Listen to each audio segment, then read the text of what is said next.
인권이란 말은 단순해 보이면서도 뭔가 알쏭달쏭합니다.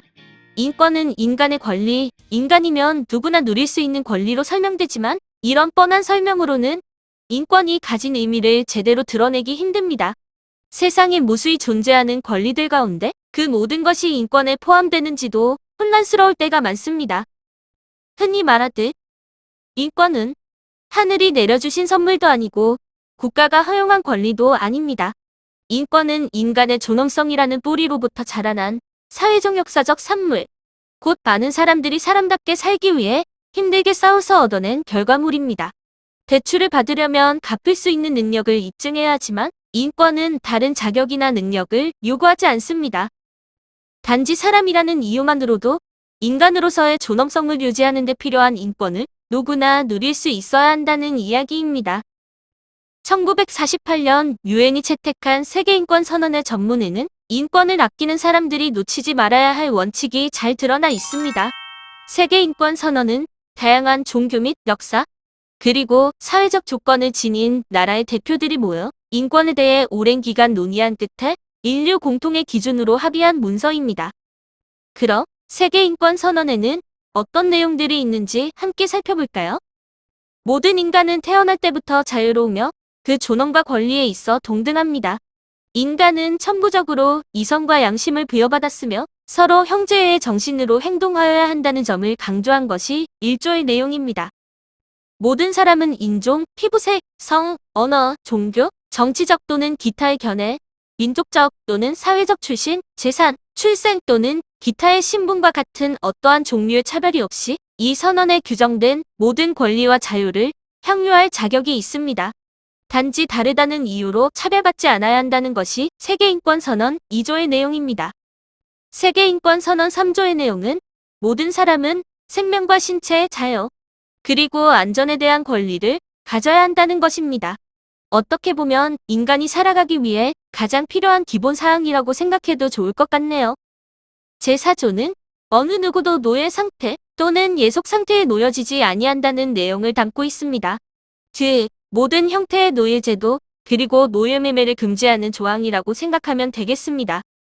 제5조, 어느 누구도 고문 또는 잔혹하거나 비인도적이거나 굴욕적인 처우 및 형벌을 받지 않아야 한다는 내용입니다.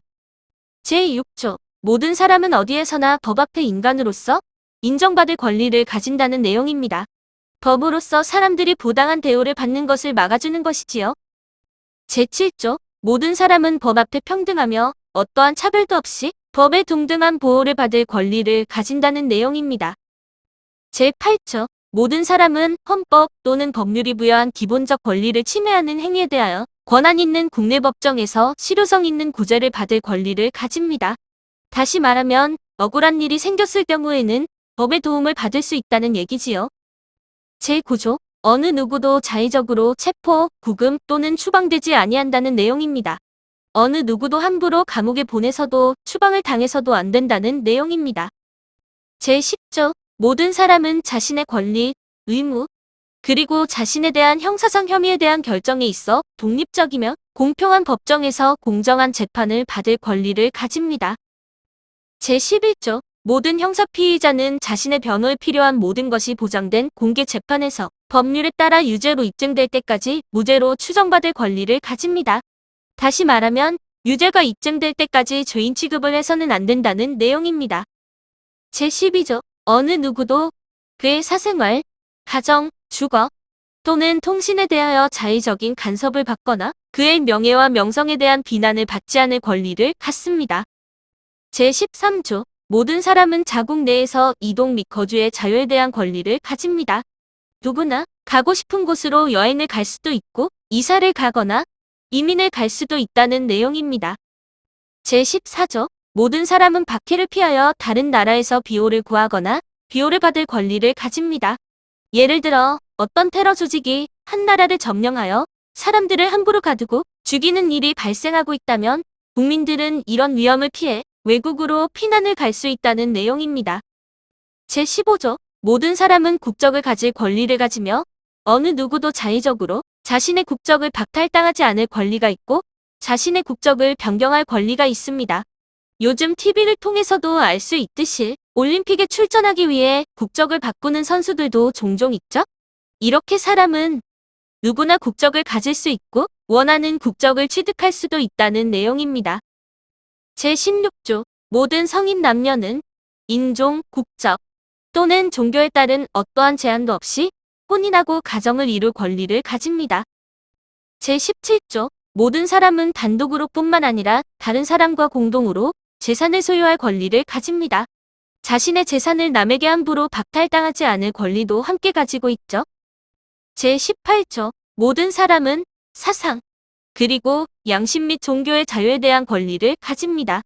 이러한 권리는 종교 또는 신념을 변경할 자유와 단독으로 또는 다른 사람과 공동으로 그리고 공적으로 또는 사적으로 성교, 행사, 예배 및 의식에 의하여 자신의 종교나 신념을 표명하는 자유를 포함하고 있습니다. 제19조 모든 사람은 의견의 자유와 표현의 자유에 대한 권리를 가집니다. 이러한 권리는 간섭 없이 의견을 가질 자유와 국경에 관계없이 어떠한 매체를 통해서도 정보와 사상을 추구하고 얻으며 전달하는 자유를 포함하고 있습니다. 제20조 모든 사람은 평화적인 집회 및 결사의 자유에 대한 권리를 가집니다. 또한 그런 집회 및 결사에 참여할 것을 강요당하지 않을 권리도 함께 가지고 있답니다. 제21조 모든 사람은 직접 또는 자유로이 선출된 대표를 통하여 자국의 정부에 참여할 권리를 가집니다. 즉, 투표를 통해 대표를 선출할 수도 있고 직접 대표가 되어 선거에 출마할 수도 있다는 얘기지요. 제22조 모든 사람은 사회의 일원으로서 사회 보장을 받을 권리를 가지며 국가적 노력과 국제적 협력을 통하여 그리고 각 국가의 조직과 자원에 따라서 경제적, 사회적 및 문화적 권리를 누릴 수 있다는 내용입니다. 제23조 모든 사람은 일이나 직업을 자유롭게 선택할 수 있습니다. 뿐만 아니라 정당하고 유리한 노동 조건, 그리고 직업을 잃었을 경우에 대한 보호의 권리도 가집니다. 동일한 노동에 대해 동일한 보수를 받을 수 있으며 자신의 이익을 보호하기 위하여 노동조합에 가입할 수도 있죠. 제24조는 모든 사람은 노동시간의 합리적 제한과 정기적인 유급휴가를 포함하여 휴식과 여가의 권리를 가진다는 내용입니다. 적절한 휴식과 여가 생활이 없는 노동은 안 된다는 것을 말하고 있답니다. 제25조 모든 사람은 의식주, 의료 및 필요한 사회복지를 포함하여 자신과 가족의 건강과 안녕에 적합한 생활 수준을 누릴 권리와 실업, 질병, 장애, 배우자 사망, 노령 또는 기타 불가항력의 상황으로 인한 생계 결핍의 경우에 보장을 받을 권리를 가집니다.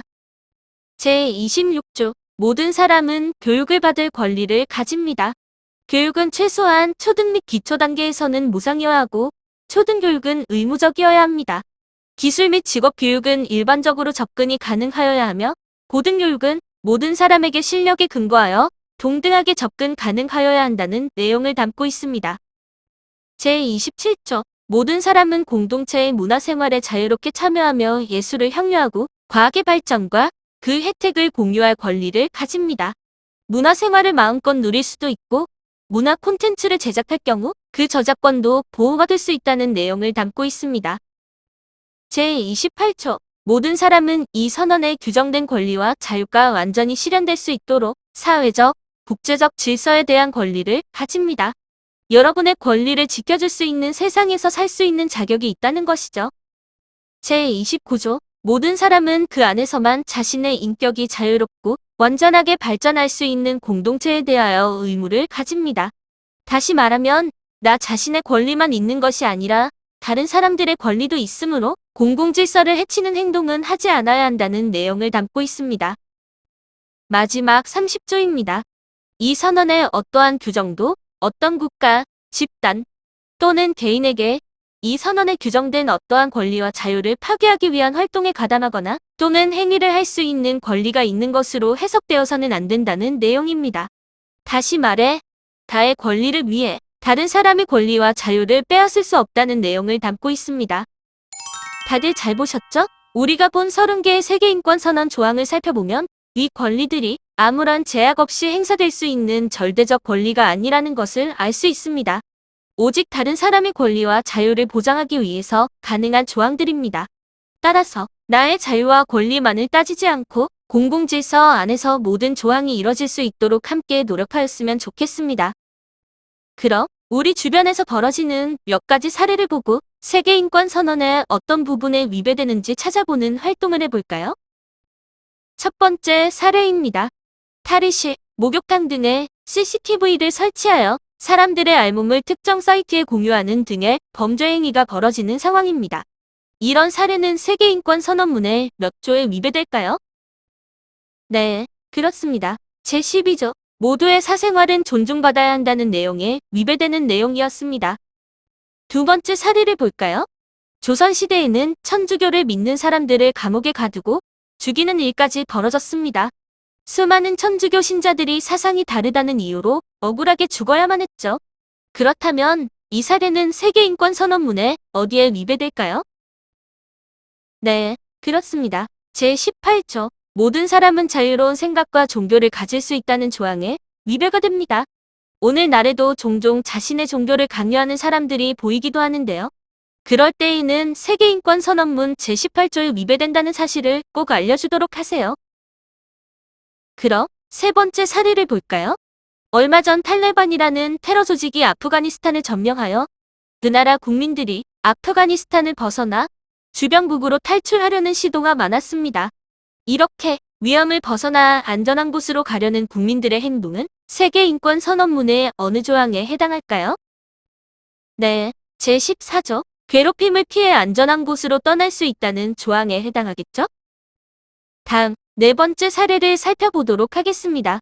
일본은 일제시대 때 독립운동을 하던 우리 국민들을 잡아가두고 말하기도 무서운 고문을 가하기도 하였으며 죄 없는 사람들을 학살하기까지 하였습니다.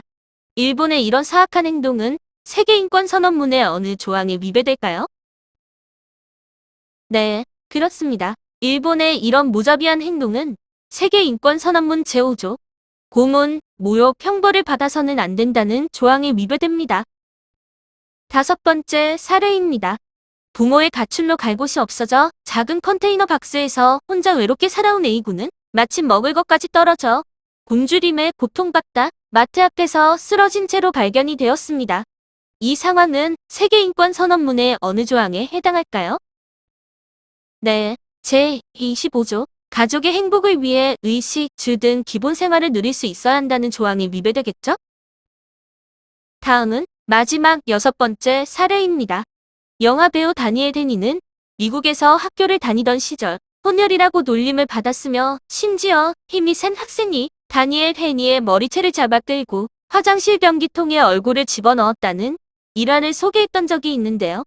이 상황은 세계인권선언문의 어느 조항에 위배될까요?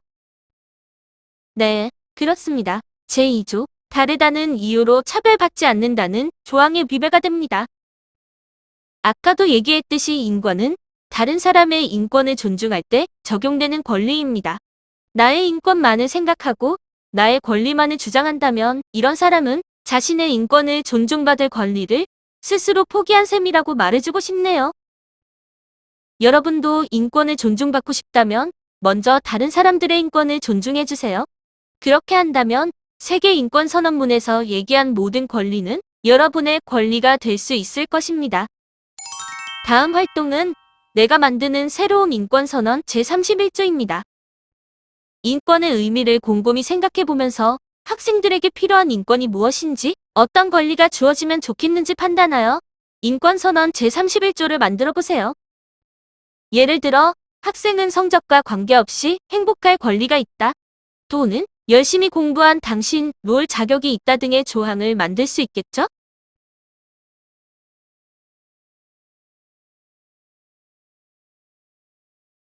자, 다 만들어 보았나요? 그럼 지금부터는 여러분이 만든 세계인권선언 제31조에 대한 인권카드를 만드는 활동을 해보겠습니다. 카드 위에는 그림에서 보는 것처럼 관련 조항을 적고 중앙 부분에는 알맞은 그림을 그려 넣으세요. 그리고 그 아래에는 선언문을 또렷하고 큰 글씨로 쓰면 됩니다. 자, 다 같이 해볼까요?